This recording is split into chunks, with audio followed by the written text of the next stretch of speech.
বাংলাদেশের বগুড়া জেলার এই নীরব প্রান্তরে লুকিয়ে আছে 2000 বছরেরও বেশি পুরনো এক সভ্যতার গল্প।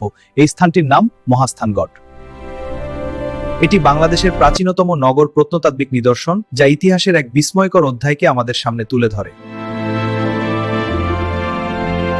মহাস্থানগড়ের প্রাচীন নাম ছিল পুন্ড্রনগর।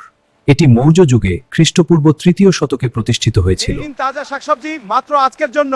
হ্যাঁ, এগুলো খুব ভালো মহাস্থানগড়ের দেখাচ্ছে। প্রধান আকর্ষণ হলো এর দুর্গ প্রাচীর। প্রায় 1.5 কিলোমিটার দীর্ঘ এবং 1 কিলোমিটারও বেশি প্রশস্ত এই দুর্গ প্রাচীর শহরটিকে সুরক্ষিত রাখত। এর উচ্চতা ছিল প্রায় 11 থেকে 15 মিটার। ভেতরে রয়েছে গোবিন্দ ভিটা, বৈরাগীর ভিটা এবং খোদার পাথর ভিটা সহ বহু গুরুত্বপূর্ণ স্থাপনা। এসব স্থাপনা থেকে প্রাচীন মন্দির, বৌদ্ধ বিহার এবং ধর্মীয় স্থাপত্য এখানে পাওয়া ব্রাহ্মী লিপি বাংলাদেশের অন্যতম প্রাচীন লিখিত নিদর্শন। এই শিলালিপি থেকে জানা যায় খ্রিস্টপূর্ব 3য় শতকেও এই অঞ্চলে একটি সুসংগঠিত প্রশাসনিক ব্যবস্থা ছিল। মহাস্থানগড় ছিল বিভিন্ন ধর্মীয় সংস্কৃতির মিলনস্থল। হিন্দু, বৌদ্ধ এবং পরবর্তীকালে ইসলামী শাসনামলেও এই অঞ্চল গুরুত্বপূর্ণ ভূমিকা পালন করে। খনন কার্যের মাধ্যমে এখানে প্রাচীন মুদ্রা, পোড়ামাটির ফলক, মৃৎপাত্র এবং দৈনন্দিন জীবনের নানা উপকরণ পাওয়া গেছে। এসব নিদর্শন প্রমাণ করে এটি ছিল উন্নত নগর। বর্তমানে মহাস্থানগড় বাংলাদেশের একটি গুরুত্বপূর্ণ ঐতিহাসিক পর্যটন কেন্দ্র। ইউনেস্কোর সম্ভাব্য বিশ্ব ঐতিহ্য তালিকায় এটি অন্তর্ভুক্ত হয়েছে।